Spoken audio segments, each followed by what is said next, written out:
Alpha is just an ordinary one. Beta seems to be a little weak as the other versions.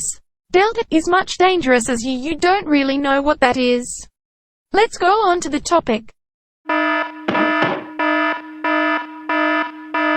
I certainly miss you guys, though I just wanted to make an early kickoff start for Chloe Speaks. We'll be having 2 express topics for the month of August, then we will proceed to the actual premiere on September 3rd. We all know that Delta is 97% transmissible. But no worries, most of you have already vaccinated. However, there are some brands that may be less effective as it is based on each article's day-to-day. And take note that even you have accomplished for boosting up the immunity, you need to stay safe, and it is not going to be same as 2019. You can just go out for essential needs, but you need to be 100% careful. Don't forget the additional 1% if needed. According to Dr. Silvana, the person who carries this kind of a variant may infect at least 8 people, and it is not the same as the ordinary viruses in the past months. Let's hear it from those people in our community to know more about this serious Delta variant. Chloe, this Delta variant is certainly dangerous as it is. No one knows what's going to happen. I know one country is really incompetent when it comes to closing its borders and lack of action, including the late or delayed cases of the said variant. Is this the Philippines are going to fail? Well, probably not. Well, for the human nation, we should act and immune ourselves fast. Okay, aside from the opinions that you have mentioned, there's another research group named Dr. Research, in which they wanted to call for the nation's help by placing the circuit breaker lockdown. The earlier, the better, but if the Philippines waited for so long just to make it deadly serious and the health protocols are not being followed, then we may reach between 9,000 and 10,000 cases per day by the end of September. If you want a better Christmas for the second time despite the coronavirus pandemic, then we should act in a better way. Last July 29th, it really acted that fast.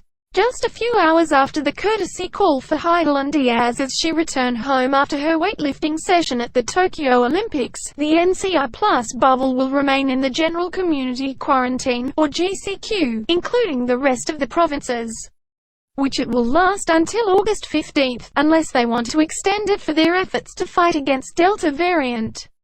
On the other hand, despite the extension of the heightened GCQ, the Metro Manila mayors wanted to request for the strictest restrictions, also known as the Enhanced Community Quarantine, or ECQ, for at least 2 weeks, as another effort to fight against the contagious Delta variant.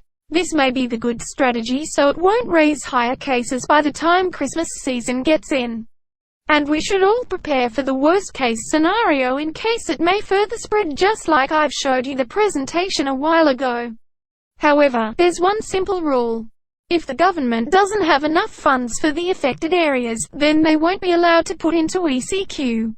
Well, you have the risk to work for money. One surprise announcement later. Easy come, easy you. So much high, nothing low. The following day, July 30th, the decision has been made as it was announced on the press briefing of the palace spokesperson Harry Roque, that starting August 6th, which is today, the National Capital Region or Metro Manila has been placed to enhanced community quarantine. That was a good action, but next time it has to be an immediate lockdown.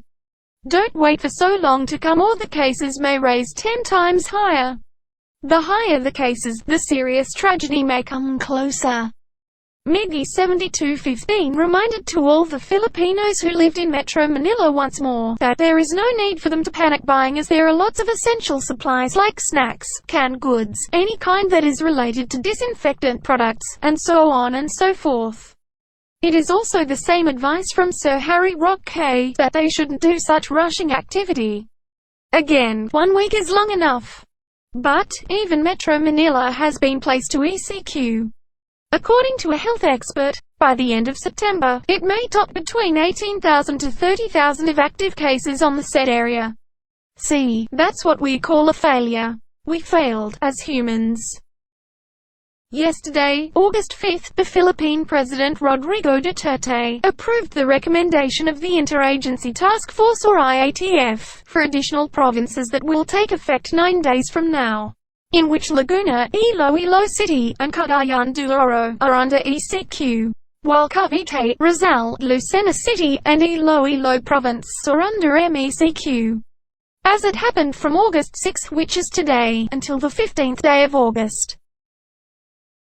Before I end the session, I would just like to congratulate to that weightlifting athlete named Heidelin Diaz, as she made history for the first time since the Olympics has been debuted for over a century. The Philippines got its first gold medal. Let's give this a round of applause. Mabuhay. I'll see you guys for another Express topic.